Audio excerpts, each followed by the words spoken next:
আসসালামু আলাইকুম। Spring onion, যার আঞ্চলিক নাম পেঁয়াজের কলি, আজ বানাবো এর মজাদার ভর্তা, যার জন্য লাগবে ধনিয়া পাতা, রসুন ও কাঁচামরিচ। প্রথমে পেঁয়াজের কলিগুলো ভালো করে ধুয়ে নিলাম, আর সাথে ধনিয়া পাতাগুলো ধুয়ে পরিষ্কার করে নিলাম। ভালো করে ধুতে হবে, কারণ অনেক বালি থাকে।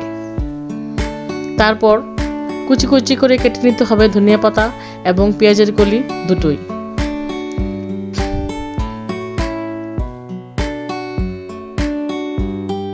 আমি যেভাবে কাটছি সেভাবেই কাটতে হবে, অনেক ছোট ছোট করে। ধনিয়া পাতাগুলো অনেক ছোট ছোট করে কেটে নিতে হবে। তারপর ফ্রাই প্যানে দিয়ে দিলাম প্রথমে পেঁয়াজের কলি এবং একটু পানি, যাতে এগুলো আগে সিদ্ধ হয়ে যায়, সাথে একটু লবণ। এখন আমি ভালো করে ঢেকে দেব। সিদ্ধ হয়ে যখন পানিগুলো শুকিয়ে আসবে, তখন সাথে একটু সরিষার তেল দিয়ে ভালো করে ভেজে নিতে হবে। মনে রাখতে হবে সরিষার তেলে দিতে হবে। এখন দিয়ে দিচ্ছি ধনিয়া পাতা।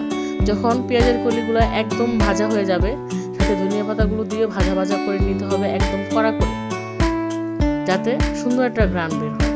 সরিষার তেলের সাথে মিলে খুব সুন্দর একটা ঘ্রাণ তৈরি হবে। এরপর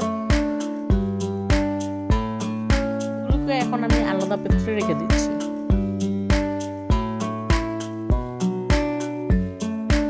দেখুন কেমন ভাজা ভাজা হয়ে গেছে।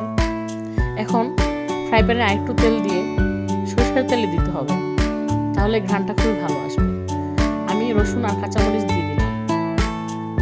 ভালো করে নেড়ে একদম ভাজা ভাজা করে নিতে হবে। এখন আমি শিলনোড়ায় রসুন আর কাঁচামরিচ প্রথমে নিয়ে নিচ্ছি, সাথে একটু লবণ দিব, দিয়ে সুন্দর করে মিহি করে বেটে নেব। তারপর যে পেঁয়াজ আর ধনিয়া পাতাগুলো আমি একদম ভেজে রেখেছিলাম, সেগুলো আমি এখন বেটে নিচ্ছি। কাঁচামরিচ আর রসুনের মিশ্রণের সাথে মিশিয়ে তারপর আবার বাটা শুরু করব, এবং খুব মিহি করে বেটে নিতে হবে। বাস হয়ে গেল আমার মজাদার ভর্তা। পাটায় ভাত না মাখালে কি হয়? এটা হচ্ছে আমার সবচেয়ে ফেভারিট অংশ। ভর্তা বানালেই আমার পাটায় ভাত মাখতেই হবে। এখন আমার মতো তৈরি করে জানাবেন কেমন হলো।